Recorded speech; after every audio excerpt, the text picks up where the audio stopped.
안녕하세요, 가치형입니다. 자, 이제 3일 동안의 연휴가 시작이 되었습니다. 그래서 주식을 투자하시는 분들이라면 다음 주 흐름도 궁금할 것이고 또 개별 종목에 대해서도 궁금한 사항들이 많을 거예요. 그래서 지금 영상은 온전히 삼성전자만을 위해서 한번 영상을 통해 말씀드려보겠습니다. 자, 일단은 몇 가지 중요한 체크 포인트부터 살펴보면, 자, 8월 25일 날 한미 정상회담이 있습니다. 그리고 같은 주 목요일에 또 엔비디아 실적 발표가 있죠. 그래서 사실상 다음 주는 이 재료의 사정권에 들어온다고 할 수가 있습니다. 때문에 시장이 어떤 변동성을 보일지 모르겠지만 일단은 제 개인적인 생각을 말씀드리면 다음 주는 일정이 임박한 시점이죠. 하지만 나쁘게 보기보다는 조금 더 긍정적으로 볼 부분이 많지 않나, 그렇게 말씀드릴 수가 있습니다. 일단은 한미 정상회담이 있잖아요. 거기서 수많은 의제들이 있었고 그중 가장 핵심이 되었던 주제, 그게 바로 반도체 협력이었습니다. 그래서 반도체 협력의 핵심 부분을 작용이 될 수가 있으니까 아무래도 다음 주에는 기대감이 조금은 작용되지 않을까, 저는 그렇게 판단을 하고 있습니다. 그리고 28일에는 또 엔비디아 실적 발표가 있습니다. 물론 엔비디아 실적 발표가 있다는 것은 하이닉스에 조금 더 밀접한 연관성이 있겠죠. 하지만 같은 반도체 바운드리 안에서 이제는 충분히 따라갈 수 있는 그런 위치가 되었다고도 판단이 되고, 또 28일날 우리가 기대를 하는 것은 처음으로 블랙엘 매출을 우리가 판단을 해볼 수가 있습니다.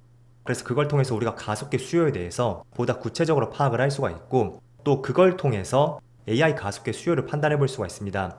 물론 그건 하이닉스에 조금 더 밀접한 연관성이 있지만 최근에 삼성전자의 주목도가 굉장히 높아지고 있잖아요.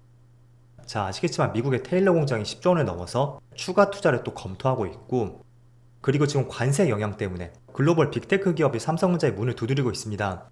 그래서 최근에 애플, 테슬라 이런 기업들과 파운드리 대규모 수주 공시가 있었고, 또 이렇게 기대감이 조금씩 붙은 시점에서는 아무리 HBM 시장에 어떤 좋은 이슈가 나온다고 해도 삼성전자만 결코 소외되지 않을 것이다, 그게 저의 생각입니다. 만약에 주가에 어떤 변동도 없었고 지난 3개월 전 당시까지 그 당시처럼 계속 소외만 받았었다면 분명히 엔비디아 좋은 실적 발표가 있다고 해도 그 재료에 대한 여파라든지 반도체 시장에 대한 기대가, 그게 상당 부분 덜할 수밖에 없었습니다. 하지만 지금은 그런 부분이 아니기 때문에 충분히 재료적인 측면에서 기대감을 가져볼 수가 있다고 생각이 되고, 또 다음 주는 일정에 대한 사정권이 들어올 수가 있으니까 계속 기대감을 가져오셔도 좋을 것 같습니다. 자, 그리고 제가 항상 종목들을 설명을 드릴 때 어느 종목이든 추세를 굉장히 많이 강조해 드리고 있습니다. 근데 그 추세라는 것은 종목마다 약간의 성격이 다른 것 같아요.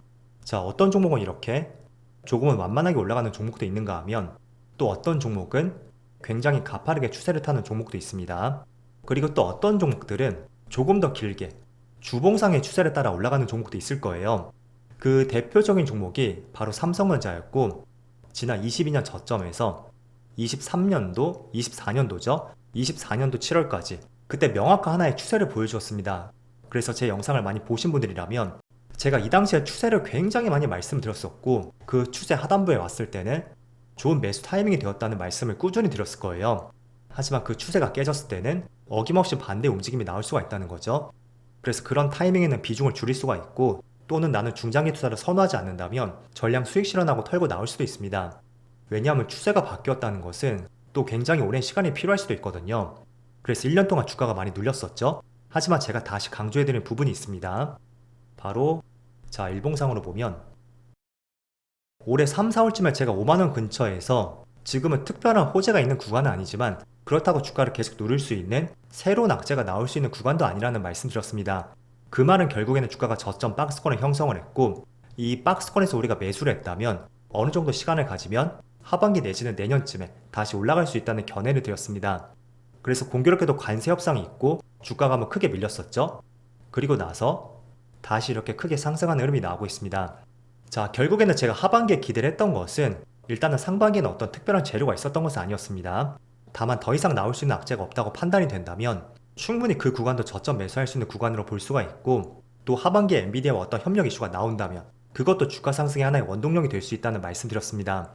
하지만 엔비디아와의 어떤 특별한 이슈가 나온 것은 아니지만 애플, 테슬라 이런 기업들과의 협력 이슈도 있고, 또 트럼프의 반도체 관세 협상에 따라서 자국 내에 공장을 짓고 있다든지 또는 공장을 보유하지 않았다면 굉장히 높은 관세를 부과하고 있잖아요. 그게 오히려 삼성전자에는 굉장히 호재로 작용이 될 수가 있고, 파운드리 시장 점유율이 이렇게 기어가고 있던 파운드리 시장 점유율에 대해서 끌어올릴 수 있는 하나의 중요한 재료가 되었습니다. 그래서 관세 협상이 역설적으로 새로운 기회를 창출했고, 그런 부분이 지속적으로 하반기에 기대감을 가질 수 있는 중요한 재료가 되는 것 같습니다. 그래서 충분히 올해를 넘어서 내년까지 저는 계속 관심을 갖자는 취지로 말씀드리겠고, 또 지금 상승 구간에서 또 새롭게 하나의 추세가 형성이 되었거든요. 자, 저점끼리 한번 연결해보면 이렇게 하나의 추세가 또 형성이 된 것을 볼 수가 있습니다. 물론 지금 구간은 추세보다는 조금 위에서 움직임이 나오고 있는데, 일반적으로 주가에 상승이 나오는 종목들, 그런 종목들은 조금 더 탄력을 받고 움직이는 경향이 있습니다. 결국에는 최초의 추세는 이 정도로 유지했다면 어느 시점에는 그 각도가 조금 더 가팔라진다는 거죠. 자, 그래서 새로운 추세를 다시 한번 그어보면 또 이런 각도로 추세를 한번 만들어 볼 수가 있습니다. 제가 필요 없는 부분은 지워볼게요. 여기는 우측이죠. 자, 이런 각도로 지금 움직임이 나오고 있다는 거죠. 때문에 이런 경우는 만약에 추세가 한번 이탈이 된다면 여전히 밑에 추세가 계속 이어지고 있기 때문에 전혀 손절할 부분은 아니라고 생각이 되고요. 오히려 밑에 추세에서는 추가 매수를 통해 평단을 낮춰볼 수 있는 좋은 시점이 될 수도 있습니다. 하지만 조금은 빠른 관점으로 보면 지금도 추세 하단 부분에 맞닿아 있으니까 개인적으로 다음 주에는 이러한 재료에 대한 기대감을 받는다면 다시 한번 추세 반등이 나올 가능성도 있다고 보고 있습니다. 그래서 다음 주는 굉장히 흥미로운 한 주가 될 것 같고요. 그리고 9월에는 미국에서 금리 인하가 기정사실로 알려져 있습니다.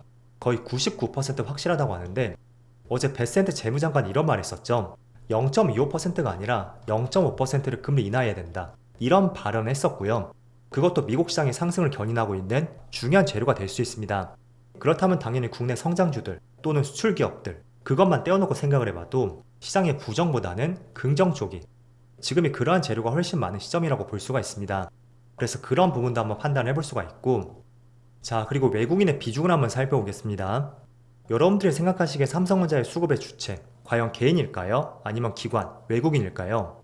당연히 수급의 주체는 외국인입니다.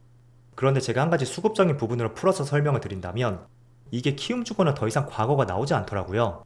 그래서 보다 정확하게 보시려면, 자, 여기 투자자별 매매 동향 보이죠?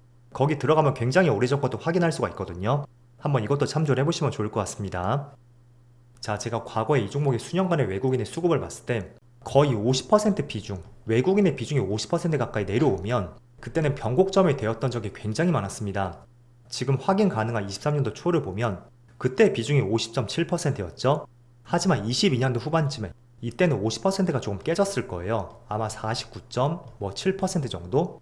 그 정도 되고 나서 반등이 나왔는데, 고점 당시에 외국인의 점유율이 56%까지 올랐습니다. 정확하게는 56.5%죠. 그런데 외국인이 계속 던지면서 주가는 급락이 나왔고, 지분은 49.7%까지 50%가 조금 깨졌을 때 그때가 완전 바닥이었습니다.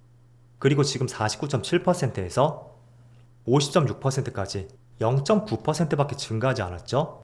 그런데 지금 주가는 거의 30% 이상 급등이 나왔습니다. 즉, 다시 설명을 드리겠습니다.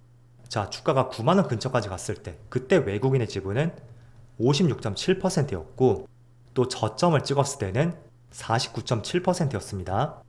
그럼 외국인이 7%를 던진 거잖아요. 내려올 때는 마이너스 7%를 던졌고 또 올라올 때는 고작 플러스 0.9%만이, 그 정도밖에 외국인의 지분이 증가하지 않았습니다.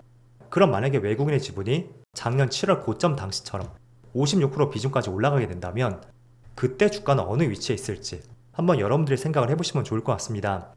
단순히 계산만 하더라도 0.9%에 30%가 올랐죠? 그런데 지금 추가적으로 담을 수 있는 것이 6%의 비중이 있습니다. 그럼 못해도 직전 고점을 돌파할 것이고, 그때는 조심스럽게 직전 고점, 21년 당시 직전 고점을 돌파할 가능성도 있다는 것입니다. 물론 그 당시 고점을 돌파하려면 분명히 강력한 재료가 있을 거예요. 지금 최근에도 몇 가지 재료가 나왔었지만 테슬라와 애플 협력 이슈가 나왔었죠. 저는 그거보다 훨씬 강력한 재료는 엔비디아와의 협력 이슈, HBM 쪽에서 엔비디아와의 어떤 협력 이슈가 나와야지만이 외국인의 엄청난 매수와 함께 직전 고점 그리고 신고가까지 이렇게 돌파할 가능성이 상당히 높다고 판단을 하고 있습니다. 그래서 그런 부분에 한번 집중을 해보시면 좋을 것 같고, 또 수급적인 부분은 아무도 설명하지 않을 거예요. 어쨌든 외국인은 파생 상품도 운영을 하기 때문에 이 선물과 현물에서도 아무리 악재가 나왔다고 해서 지분이 50%가 깨지면서 48%, 40%, 코스피 대형주는 그렇게 내려가기는 굉장히 힘들 것입니다. 그래서 우리가 조금만 변곡점을 예측할 때도 주포가 누구인지 한번 살펴보시고요. 그 주포의 비중이 어떻게 변하고 있는지, 그걸 통해 우리가 한번 변곡점을 예측을 해보는 것도 굉장히 좋은 변수가 될 수가 있습니다.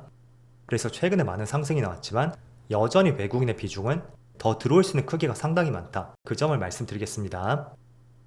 자, 그래서 조금 전 말씀드린 것은 조금은 장기적인 재료이고, 일단은 다음 주 재료, 그 재료는 한미 정상회담이라든지 엔비디아 실적 발표 사정권이 들어왔다고 할 수가 있겠죠. 그래서 다음 주도 한번 기대감을 가져보시면 좋을 것 같습니다.